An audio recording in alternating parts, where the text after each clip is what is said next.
Good afternoon, everyone. Thank you for being here. Thank you for your patience today. As you know, we rescheduled this briefing so that it would come after Secretary Kerry was able to make the statement he made about Syria. But again, I thank you for your patience. I have no announcement of my own to make at the top, except to say that I'm glad to be back and glad to be with you. And with that, I turn to the Associated Press. Thanks, Jay. Welcome back. Thank you. Some pretty tough language from Secretary Kerry today. Are the options that the administration, that the President is considering, designed to be merely retaliatory for the actions that you all say occurred in Syria, or is it an opportunity to kind of change the course of the fighting there? Thank you for your question. Secretary Kerry, I think, made clear not long ago that what we are evaluating now is a response to the clear use on a mass scale with repugnant results of chemical weapons. And there is very little doubt that the Syrian regime, the Assad regime, used those weapons because they have maintained control of the stockpile of chemical weapons in Syria. They alone have the capacity to use rockets to deliver chemical weapons. And they have continued to, they had, prior to the use of chemical weapons, tried to clear that neighborhood and have continued to shell that neighborhood in the aftermath of the use of chemical weapons. So what we were talking about here, as Secretary Kerry made clear, is a response to the clear violation of an international norm. And it is profoundly in the interest of the United States and of the international community that violation of an international norm be responded to. We have seen, as Secretary Kerry said, the horrific results of the use of chemical weapons. We have seen it with our own eyes, and the evidence that chemical weapons were used is undeniable. And the proof comes from sources well beyond the U.S. government, open sources, international organizations, witnesses on the ground. This violation has to be taken very seriously, and the President is consulting with his national security team. The international community is, the intelligence community is further assessing and evaluating what happened, and we will be able to share with you an assessment of the IC in the coming days about the use of chemical weapons on August 21st. And the President will continue to consult and review his options in terms of responding to it. Now, we have a clear policy with regards to the conflict within Syria as well, and we have obviously provided substantial assistance to the opposition, and we will continue to do that. But it is important to make a distinction here when it comes to this violation of an international norm. It's not just an incident that pertains only to Syria or to the region. It is a violation that pertains to the whole world. The President himself has spoken about the difficulties of a response to something like this, but what would be considered a proportional response then? Well, I'm not going to speculate about potential responses. I'm going to make clear, as Secretary Kerry did, that the fact that chemical weapons were used on a widespread basis against innocent civilians with tragic results is undeniable. And there is very little doubt in our minds that the Syrian regime is culpable. We are continuing to review potential responses, to consult with our allies and partners, and with Congress as we make that review. But I'm not going to engage in hypotheticals about potential responses or what might occur after any response or any decision is made about a response. Would the President act without congressional or UN authorization, and would he lay out the evidence personally, you said that you come out with what the IC ultimately determined. Will the President himself make that case to the American people? Well, I think you have heard the President speak on this issue in the past, and I think you can expect to hear him speak on it again as he evaluates the potential options and responses, and as he makes a decision about a potential response. But he has not made that decision, and when he does, I'm sure you will hear from him. When it comes to Congress, we're consulting with Congress, and we'll continue to do that. And when it comes to the international community, the President, as you know, as we read out, has had conversations with key allies, leaders of allied nations, and will continue to have conversations with other foreign leaders. And we'll make information available about those conversations as they occur. Are you distinguishing the international community and international allies from the UN specifically? Again, I'm not going to, you're getting into a hypothetical about a decision that hasn't been made. So I'll refrain from doing that, except to make clear that the President is consulting with the international community, as well as Secretary Kerry, broadly with his counterparts around the world, and that will continue. Anything on timing? I'm not going to speculate about a time frame. The President, as Secretary Kerry made clear, at the President's direction, considers what happened in Syria and the use of chemical weapons on this scale to be a horrific violation of an international norm. It's an extremely serious matter, and he is evaluating the appropriate response. But I'm not going to speculate about the timing of a response or a decision. Jeff. Jay, Secretary Kerry referred to additional information that the United States has about the attack. Can you tell us what that is or what he meant? What I can tell you, as I mentioned, is that the intelligence community is making assessments, and when it has a formal assessment, we will be able to share conclusions with you in the coming days. That's what the Secretary was referring to. What would the legal basis be for a military strike? I'm not going to speculate about a decision that hasn't been made. Does the fact that Americans, polls show, are reluctant to get involved in another war factor into the President's thinking and decision about how to respond? The President makes decisions about military action or potential military action with the national security interests of the United States in mind. There is no weightier decision for the President, and he has made that clear on numerous occasions. And he makes decisions of that nature based on what he views as the long-term interests of the United States. Again, as Secretary Kerry made clear, and as I just repeated, this is a matter that is distinct from, although part of, the conflict in Syria. This is a violation of a long-held international norm that bans the use of chemical weapons on a widespread scale with horrific, morally obscene, as Secretary Kerry said, consequences.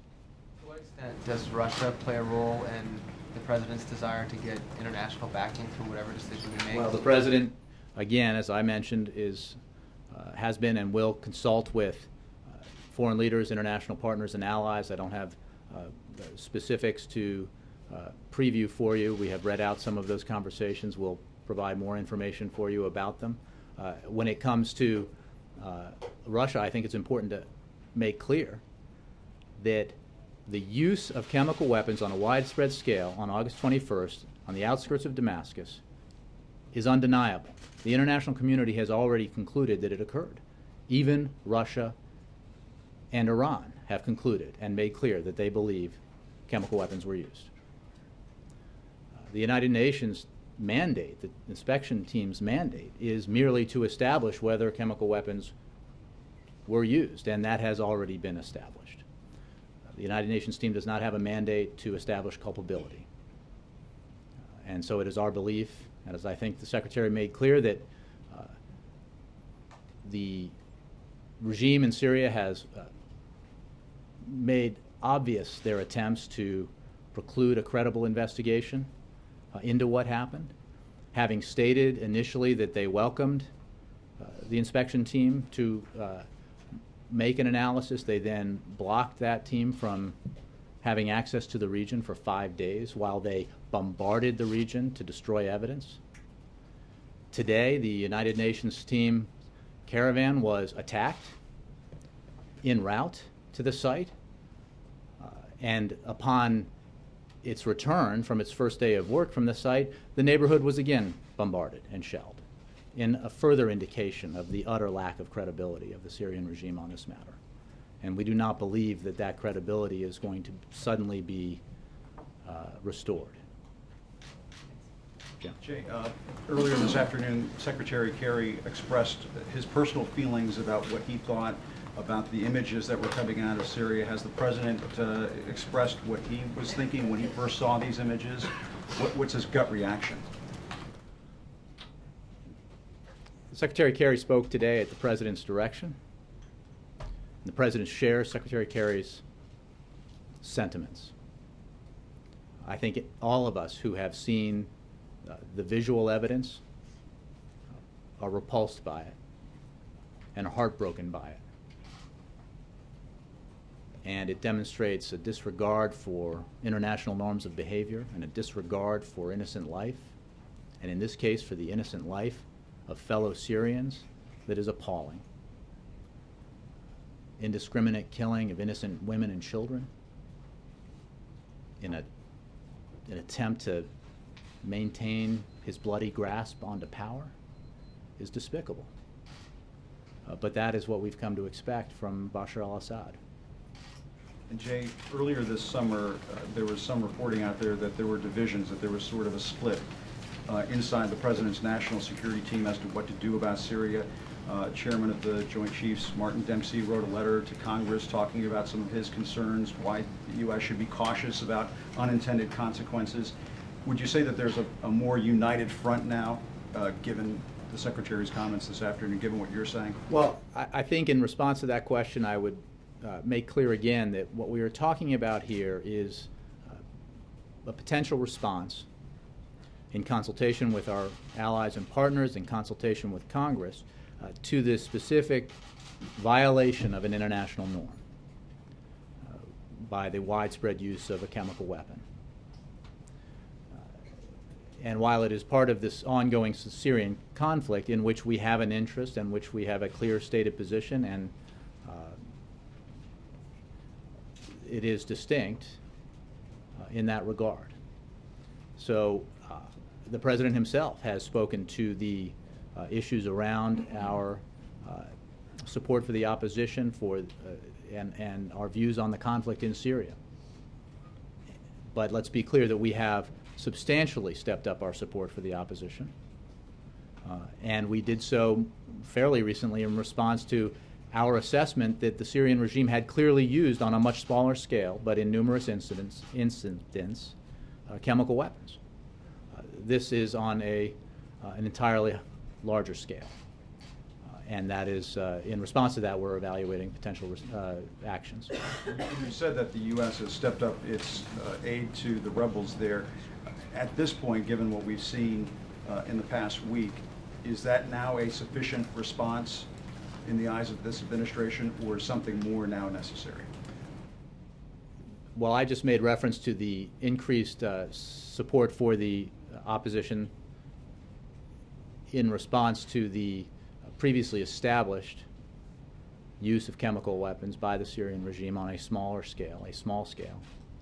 We are now evaluating the widespread use of, or the use of in a widespread attack, chemical weapons with devastating consequences and hundreds of fatalities and thousands of casualties, and a response to that. So those are distinct. Yes. Back to the first question. You say potential response. Mm-hmm. I think you earlier said there would be a response. There are different levels, different scales. Is the President looking to punish the Syrian regime, or to deny the regime access to its chemical weapons, or to turn the tide of the fighting I don't think you have to do a hypothetical to give us a sense there of what is being determined, and what is the president taking into account to determine that level, that scale? Sure. Well, let me be clear that we are assessing a potential response or a response to the use of chemical weapons on August 21st, and the fact that those weapons were used with devastating consequences for innocent women and children and others is absolutely undeniable. And I think I got the question earlier about the distinction between the ongoing conflict in Syria and our support for the opposition, which has been stepped up and which continues, on the one hand, and a response to this specific violation of an international norm, and a violation which we believe there is very little doubt was committed by the Syrian regime. Now, we are engaging in, and this is what Secretary Kerry referenced and I spoke to minutes ago in answer to Jeff, an assessment by the intelligence community, a further assessment that when it's concluded we will provide conclusions to you about this specific incident. But in answer to your question, the President and his team are evaluating options with regards to responses to this specific violation of an international norm, the prohibited use of chemical weapons against civilian populations. And that is part of but distinct from the ongoing conflict in Syria and our support for the opposition. So any kind of retaliation would be specifically for this one incident, not necessarily to turn the tide of the war in Syria, but... I'm not going to speculate about what the decision will be when it's made. Obviously, we will make it clear and make it clear to the public what our views are and what our actions will be. But the answer broadly is that we are considering responses to this transgression, to this violation of an international norm. We are continuing our support for the opposition in its fight against Assad, but we also have made clear for a long time now that there is not a military solution to that conflict. There has to be a political solution, that ultimately Assad has to step aside to allow for a better future for the Syrian people. Does the G20 put you in a box as far as when the president could take action? And I'm not going to speculate about timelines. We obviously consider this matter to be grave and serious, and I think as Secretary Kerry reflected in his remarks earlier today, we are giving it a great deal of attention. Major. Jay, I'd like to get a sense of the sequence of things. When the President was asked about this on Friday, he was not as aggressive in his assertion of culpability or the sense of moral outrage that Secretary Kerry was today. Did the evidence presented at the Saturday National Security meeting to the President harden a sense, not only for himself personally, but the national security team, this was a more conclusive assessment that could be made and that a response was required? I think we have, in the days since the chemical weapons attack, both through means that we have, but also more broadly, through open sources and other sources, established very clearly and undeniably that chemical weapons were used on a broad scale on August 21st outside of Damascus. And the meeting on Saturday, I'm sure, reinforced that factual foundation. I think when the President had the interview, we were still only a day and a half or 2 days in the aftermath of the attack itself. I think Secretary Kerry's statements today reflect very clearly and specifically the President's views and the entire administration's views about what happened, about the fact that the use of chemical weapons on a broad scale is undeniable, and our view, and I think a clearly logical view, that because the Syrian regime has maintained control of Syria's stockpile of chemical weapons, because the Syrian regime alone has the capacity to deliver those weapons via rockets, and because of the actions that Syria has taken in that neighborhood both prior to and in the aftermath of the attack, that there is very little doubt that the Syrian regime is responsible for this attack. But, as Secretary Kerry said and I've said, There is an assessment ongoing, a formal assessment ongoing by the intelligence community, and when that assessment is concluded in the coming days, we'll make those conclusions known to you. Is it fair to say that you have an inference now, not hard evidence, because you don't have access to the site, and as you mentioned more than once, evidence has probably been destroyed? This is a circumstantial or inferential case. Would you agree with that? I think you're blending two issues. One is, did a chemical weapons attack occur? Undeniably, the answer to that question is yes. Iran and Russia, even Iran and Russia, agree with us and the world on that fact. The separate issue is culpability, and we believe there is very little doubt about culpability for the reasons that I said, but we obviously are continuing to make. Well, I don't have a presentation to make to you today. The intelligence community obviously is assessing this and has gathered and will continue to gather information in that assessment, and when conclusions have been reached, we will provide them to you. And so, let me make sure I understand, that fact-based conclusion will have to precede any action the President might order. I don't want to get into timelines, and I don't want to speculate about that's decisions, process. well, a process related to a timeline. But again, the intelligence community is making an assessment. We will have conclusions about that assessment available for you in the coming days. Meanwhile, obviously, working with that information as well as with the preponderance of outside information that make the use of chemical weapons undeniable, the President and his national security team are evaluating their options. You mentioned a political solution. Is it practicable? Is it reasonable anymore to envision any sort of negotiated peace conference, which has been long discussed, with a regime that is now, from the administration's point of view, very likely use chemical weapons in violation of international norms? Some of the opposition have already said today they have no interest anymore in trying to negotiate something outside of a militarily achieved ousting of the Assad regime. Where does the administration stand on that prospect? Well, we certainly believe, it's a good question, and I would say in answer to it that we certainly believe that ultimately there is no solution here that does not require a political negotiated settlement.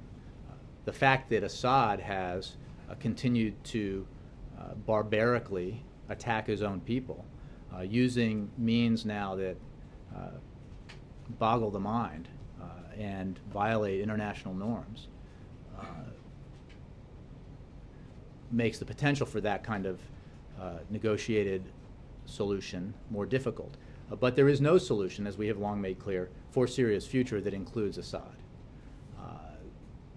And we, because of the situation on the ground and because of the military conflict, have provided enormous amounts of humanitarian assistance to the Syrian people and substantial assistance to the Syrian military opposition. Last question. I'd like you to describe the strategic difference for the American government. There have been countless women and children slaughtered in this civil war. There are at least 100,000 victims, maybe 120,000. There are various analysts writing today, look, if this is only about responding to a chemical weapons attack, what is the strategic difference for the United States between 200, and I'm not trying to minimize, Sure. but what's the difference between 300 casualties of one barbaric act of war and 300 others, or for that matter, 100,000? What takes us to a strategic level of importance that might envision U.S. military response? I think that's an excellent question, and I appreciate the opportunity to make clear what is distinct about this particular atrocity. The use of chemical weapons is contrary to the standards adopted by the vast majority of nations and international efforts since World War I to eliminate the use of such weapons. The international norm against the use of chemical weapons is fundamental to the interests of the United States and of the international community. The use of these weapons on a mass scale and the potential risk of proliferation is a threat to our national interests and a concern to the entire world. It is because that this international norm exists, because it has been so clearly violated, that we and many around the world have to assess an appropriate response. Without question, there is ongoing barbarity in Syria perpetrated by the Assad regime. And we have provided substantial assistance to the Syrian opposition and will continue to provide substantial assistance to the Syrian opposition in their struggle with Assad. This instance, this use of chemical weapons is distinct because it so clearly violates an international norm that has been in place for a very long time. So by that standard, does it give you a better legal case to actually launch military action? Because killing 100 to 120,000 people also violates international norms, right? I would say, Ed, that I'm not going to speculate about decisions that haven't been made. I would simply say that, as I just mentioned, this international standard, this international norm, is something that has been adopted by a vast majority of nations. It reflects an effort that has been engaged in by the vast majority of nations since World War I, and for those who know their history, horrific use of chemical weapons in that conflict. And therefore it is a distinct problem that requires a response. Two other things. One, talk about the UN's role in this, because my understanding of the inspectors, their mandate only allows them to determine whether or not chemical weapons were used, not who's culpable. And to Major's question earlier, the U.S. government has already determined both, it seems like. One, chemical weapons were used, and two, you believe you know who's culpable. So why are we waiting for the UN team? What is their role in this if you've already made that conclusion? Well, I'd say a couple of things. We have concluded, as have almost everyone who has an interest or expressed an opinion on this matter, that chemical weapons were used on August 21st. Part one, yes. Russia and Iran have concluded as much.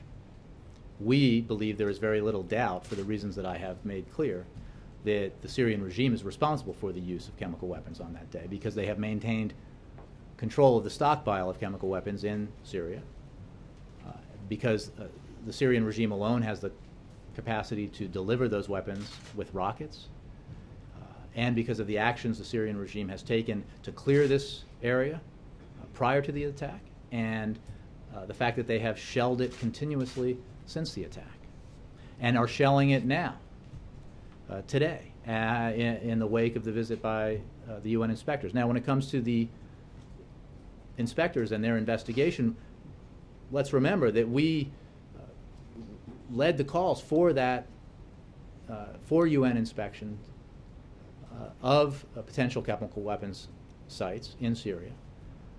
We were highly critical of the Syrian regime for blocking entry and access to that inspection team.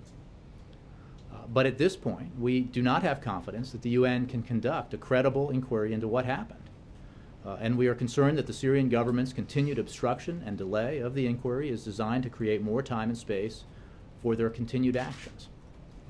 And as you stated, and you're absolutely right, the UN has made clear that their team's mandate extends only to establishing whether or not chemical weapons were used. We've already established that chemical weapons were used, and not just the United States government, but governments around the world, including Russia and Iran. Independent organizations, humanitarian organizations, including Doctors Without Borders and the Syrian Human Rights Council. The visual evidence is overwhelming and compelling. So we have established already that the weapons were used. On the issue of culpability, we haven't concluded, but we believe there is very little doubt that the regime is culpable. We are continuing assessments and will provide conclusions when we have them for you. But we do not believe that that the suggestions, but from some quarters, that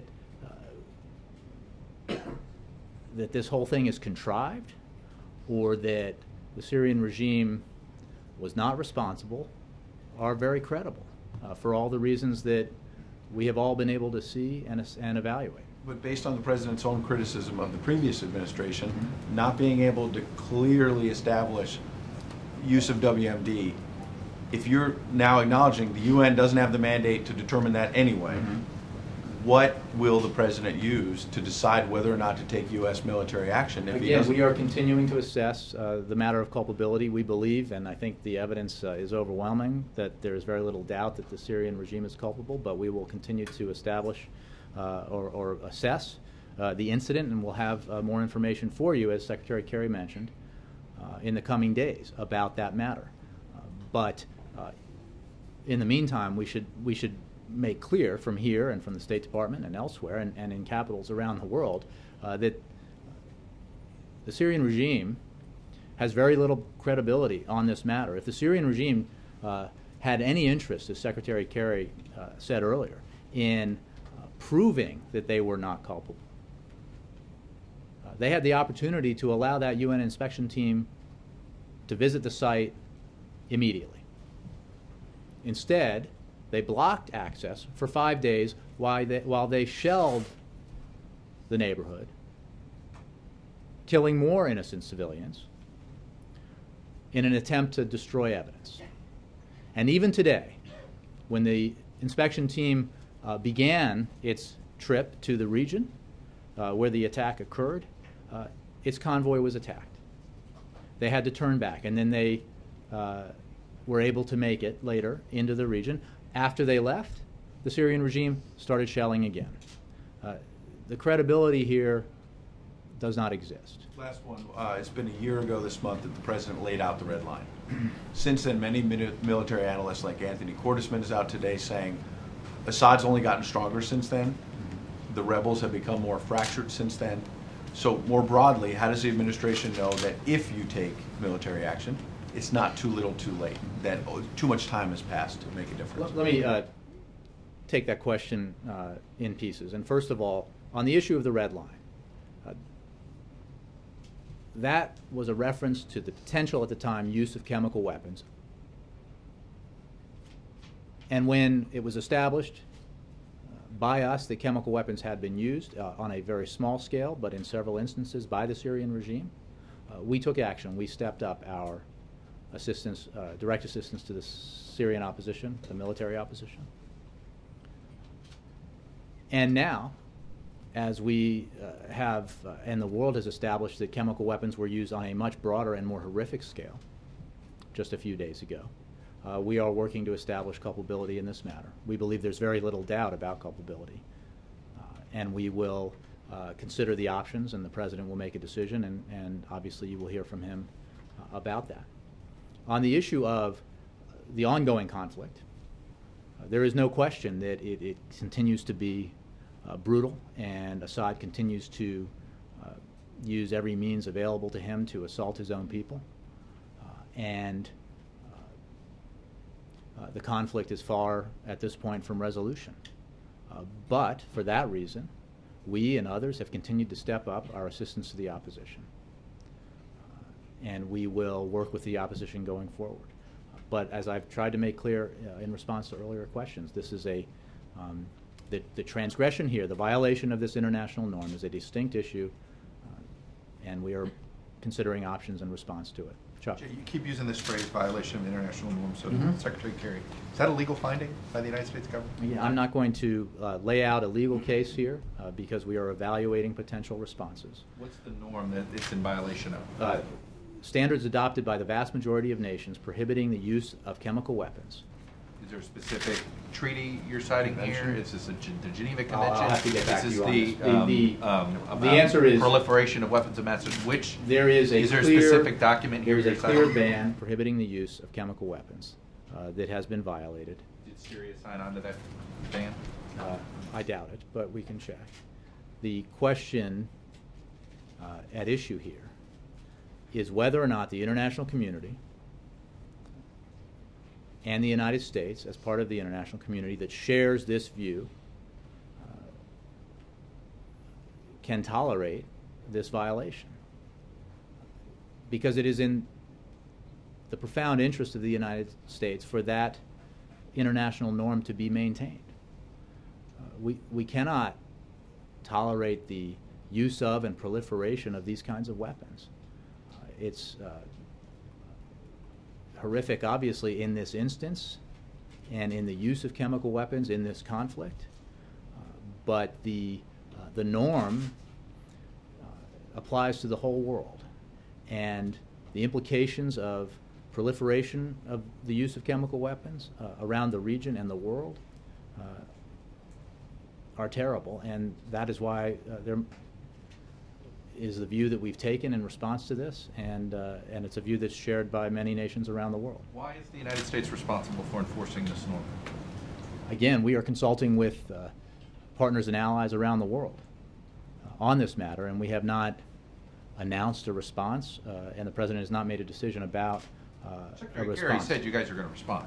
That has been, now what it looks like, whatever, but he made that pretty clear. Well, again, So that's there my merits. answer. Why- There has to be a response, but I don't think that. Why is it the I United think States you're is in charge concluding of that it? the United States alone is appalled by the use of of chemical weapons in violation of international norms here, and that is not the case. And I think leaders from other nations have made clear that they share our views about what happened in Syria on this particular occasion. But I don't want to get ahead of a process here. The President is consulting with allies and partners. Secretary Kerry has consulted with and will continue to consult with a vast array of his counterparts.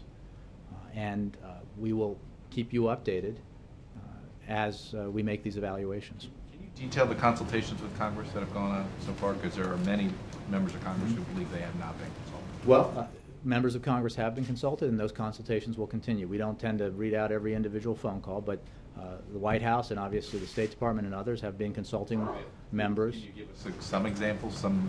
Again, I don't want to read out a specific some member, leaders? but I can tell you that members of Congress have been consulted and will be consulted as we continue to make these Specific people at different evaluations. committees that have been consulted? Can you give us at least some? I think members of Congress with a particular interest in this matter have been consulted and will continue to be consulted, and that process is underway and will continue in coming days. Does Congress, do you need Congress to act on anything, or is that determination? Again, I don't want made to yet? speculate about what Congress might do when we haven't even reached a Congress decision. does not mean having Congress authorize something. Is that a fair, is that? Well, I think that's a statement objectively a fact that you've made, but the Make sure you thought that too. but we are consulting with Congress that the issues that you raise presuppose a decision that hasn't been made. Carol. I just wanted to clarify something. You had said earlier that we will hear from the President when he makes a decision, not if he makes a decision. So should we read from that that he will choose one of the military options that he's currently considering? The President and his team have not made a decision about the response. They are evaluating options. I think it is safe to say that, given the gravity of this issue, that the President will address it, and you will hear from him along the way here. But I'm not announcing a specific presidential statement or speech because the process of evaluating our options is underway. I guess what I'm trying to clarify is when you're talking about these options, you're specifically talking about he's going to choose a military option. There's not some other I don't think I said that. non-military option. I guess I'm asking. Well, I think to have actually, that just clarified. to make clear, obviously a lot of these questions have related to the potential decision to use some kind of force. In response to smaller scale but proven uses of chemical weapons by the Syrian regime, we did respond, and we responded with an increase in assistance to the Syrian opposition. The instance we're talking about now is of a much graver and broader scale and merits a response accordingly. The international community is assessing this. Our intelligence community is assessing this. It is firmly established that weapons were used on a significant scale. Chemical weapons were used, and we are evaluating culpability. We believe there's very little doubt about who's culpable here, but we continue that process, and we continue to consult both with Congress and with our partners and allies in this matter. I'm sorry not to belabor this point, but so to cut through what you're saying, are you saying that one of the options the president is considering, that they're not all military options, that you could respond to this by providing them rebels with more arms? Like, I'm not going to engage in hypotheticals about decisions that haven't been made. but he is going to make a decision, and he is going to choose one of the options before him, and all of those are not military options? This is a process. Is that what you're saying? All I'm saying is that in response to the previous use on a much smaller scale by the Syrian regime of chemical weapons, we did respond, and we responded in the way that I discussed in answer to your question and to others' questions. This is obviously significantly more serious, with dramatically more heinous results, and we are evaluating our options in response to that in consultation with our allies and partners and with Congress. And when we have an announcement to make about a response, we will obviously make it. But I don't want to get ahead of that process. Mark. Jay, in your answer to Chuck, were you saying that in the White House view, no prior authorization from Congress is required? Again, that's you're I'm getting ahead of myself. You're assuming a decision that hasn't been made, and I'm not going to get ahead of that process. All right. Mark. Thank you. Is the president himself involved personally in some of these consultations with lawmakers, or is it all senior aides or Pentagon or something? I don't have specific conversations to read out to you. I can tell you that the White House and the State Department and others have been engaged, other agencies have been engaged in consultations with Congress, and that process will continue. It is certainly the case that the president has discussed Syria and Assad with members of Congress in the past, and I'm sure he will do so in the future, including on this specific matter. But I'm not going to itemize the calls or consultations except to say that they have been taking place and will continue to take place. It does sound like you're laying the groundwork to make a case for the justification of a military option if that's the way you decide to go, and I know he hasn't made that decision yet. Is that safe to say? You're talking about the fact that this is more heinous than the past at a different level. Would you dispute the notion that the administration right now is very publicly, whether it's to signal to Syria or whether it's to signal to Russia or to our allies, laying the groundwork to say, if we decide to take this route, it's because it's justified because of his actions? Well, Secretary Kerry, I think, laid out in powerful and graphic terms the severity of this situation and the seriousness with which we view it. And we are not alone in taking that view. The president has made clear for a long time now, with regards to this issue, this red line, that he would not rule out any option, including military force.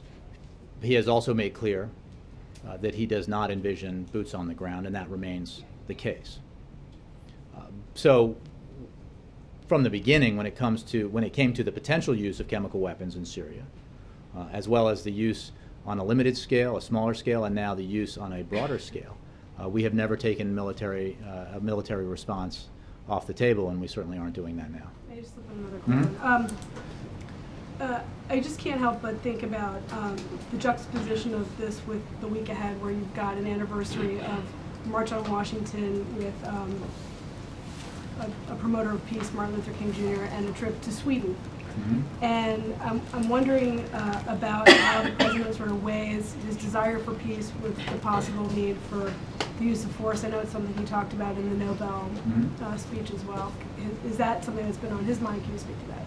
I think you've heard the president say in the past, and that speech comes to mind, but many other occasions come to mind as well, that there is no weightier decision that he as president or any of his predecessors can make, and that is whether or not to use military force and put American men and women in uniform in harm's way.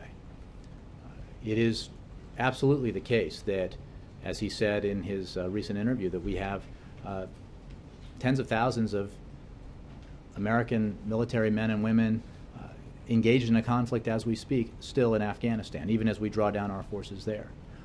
We only a few years ago ended a long and costly conflict in Iraq that obviously cost in casualties and in many other ways, and reflected the extraordinary service of our men and women in uniform. So these are matters that the President weighs very seriously and soberly, as any president has and would. But it is absolutely the case that he takes action when he believes it is in the clear interests of the United States to do so.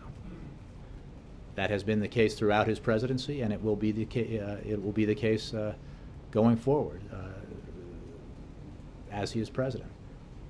But you're certainly right to say that these are weighty decisions. All right. You said members of Congress with a particular interest in this matter have been consulted. The chairman of the House Armed Services Committee, a spokesman for him, told CNN there has been no consultation.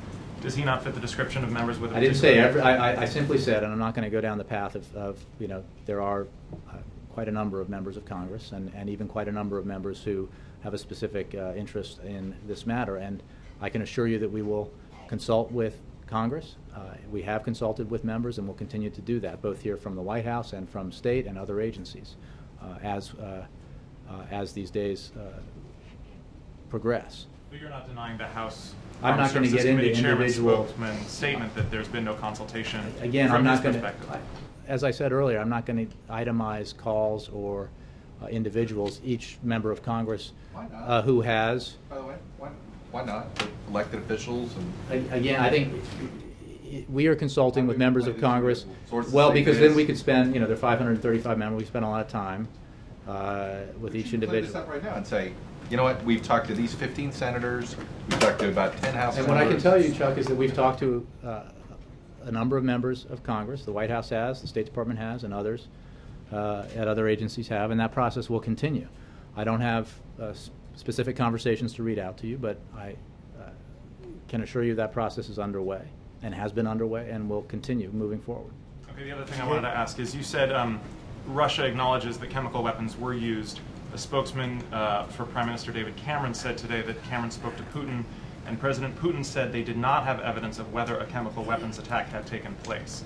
Is Putin saying different things to the U.S.? Well, again, I'm just referring you to past indications that the use of chemical weapons on August 21st is acknowledged broadly by nations around the world, including Russia and Iran. I didn't see that statement. When it comes to this particular matter and the conflict in Syria, we haven't seen as much cooperation from Russia as we and many nations would like. But on that statement, I just don't have a response because I haven't seen it. Yeah. Kevin? Okay. At the moment, does the president plan to meet with Putin in the G20? Is there any update there? I don't have a schedule for you. Obviously, the G20 is being held in St. Petersburg. Russia is the host nation, so he will certainly meet with Putin. But we don't have, as you know, we decided against a bilateral summit in Moscow with President Putin. So will it be a bilat, though? I mean, it'll be a formal... Yeah, I just don't have a schedule of what our meetings look like at the G20. I mean, we're going to St. Petersburg for the G20. Jay. Yes, Leslie. Yeah. Jay, sorry. Thanks. I'm beginning to lose my voice a little. That's okay, thank you. Do you know if in his deliberations, you said there's a lot of things the president is looking at in his staff, do you know if the deliberations include the Americans that are believed to be held by the regime in Syria? Well, we are obviously aware of those issues and many others. I don't have a comment to make or a assessment to make about how that issue plays into these deliberations. We're focused on, the President's team is focused on a potential response to the clear violation of an international norm with the use of chemical weapons. Do you know if there's been talk with the regime on the people I'm who sorry? were there? Do you know if there's been talk? Is there any sort of talks with the regime on getting those people back? You have to be more specific than that, and I can help you on that. State Department, I'm sure, has more detailed information. Cheryl, in the back. Thanks. New topic. The Treasury Department is just now saying that the debt ceiling is going to be reached in mid-October. Does that change your budget calculations? Do you anticipate a budget agreement by mid-October, or do you still want to negotiate? Well, for anything obviously related to the debt ceiling and issues like that, I would refer you to the Treasury Department. I believe you're referring to something Secretary Liu has put out, but let me reiterate what our position is, and it is unequivocal. We will not negotiate with Republicans in Congress over Congress's responsibility to pay the bills that Congress has racked up. Period.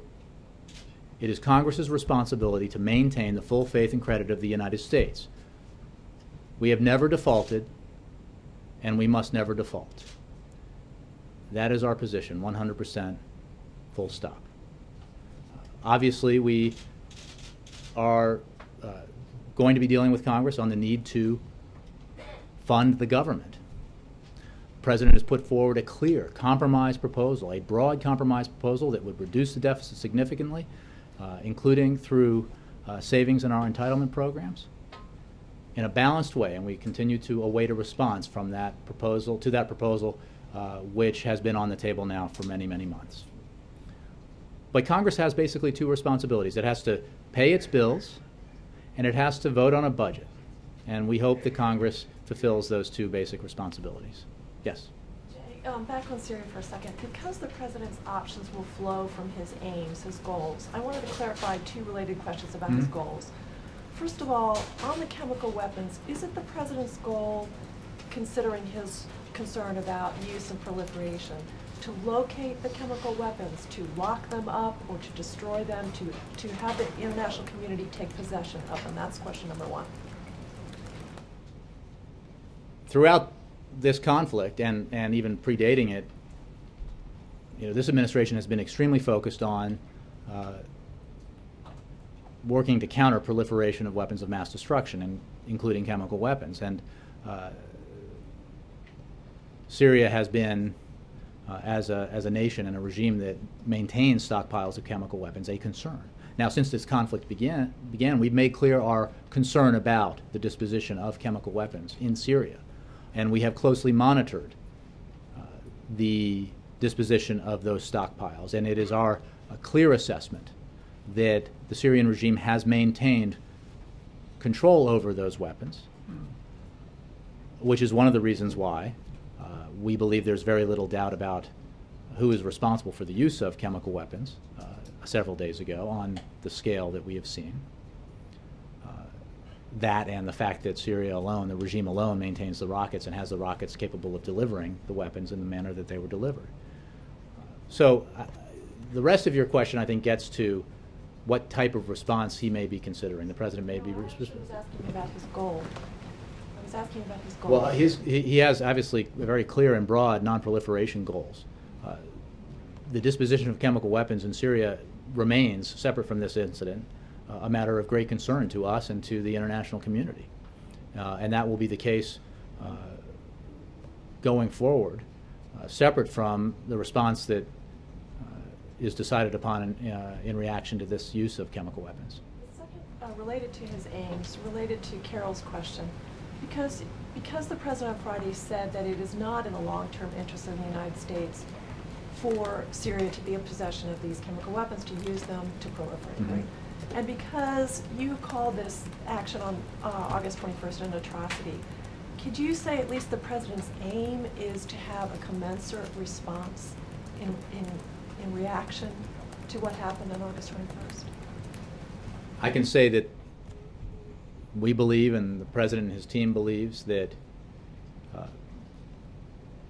there needs to be a response that reflects the seriousness of this transgression. Again, I don't want to engage in hypotheticals about what a decision will be made here. But I think Secretary Kerry made clear earlier today just how seriously we view this. And as I think I've tried to make clear, we are not alone in that assessment. Far from it. Yes, Ken. Jay, just heard a fairly strong reiteration of no boots on the ground. Are you saying no boots of any kind on the ground in Syrian territory? No U.S. boots on the ground in Syria in response to this kind I of... think I would refer you to what the President has said clearly on several occasions. He does not envision sending boots on the ground, U.S. military personnel onto the ground in Syria. And does this take us beyond no-fly zone discussion? Ben Rhodes was very detailed in discussing how that wasn't going to be practical previously. I would refer you to past discussions about this. I think the complexities and realities about the conflict are as they were, but I'm not going to speculate about responses to, including potential military responses to this particular incident, this transgression, this violation of an international norm with the use of chemical weapons on a broad scale against innocent women and children and others. But certainly the nature of the broader conflict remains as it was when Ben and others have discussed that particular proposal that some have put forward. Chris. Thanks, Jay. Two questions on some very different topics. First, on Chelsea Manning, who came out as transgender after being sentenced to 35 years in prison. The Army prison to which she's been assigned doesn't provide hormone therapy or gender reassignment surgery. Would the President weigh the hardship Chelsea Manning would face because of her gender identity as a factor in decision to grant a presidential pardon? I'm not going to speculate about that, Chris. Okay, and also, as I first reported earlier, based on an invitation that was leaked to me, the White House is going to be holding a closed-door roundtable on bisexual issues on September 23rd. I just want to know what made the White House decide to hold this event and at that time. I just don't have any information for you on that right now. Do you have anything on Keystone Pipeline? I'm sorry, but there are some reports suggesting a decision will be pushed back to 2014. Is that true? That process is being undertaken by the State Department, and I would refer you to the State Department on timelines with regards to that. I think I'm going to end it there. Jim? Thanks very much, everybody.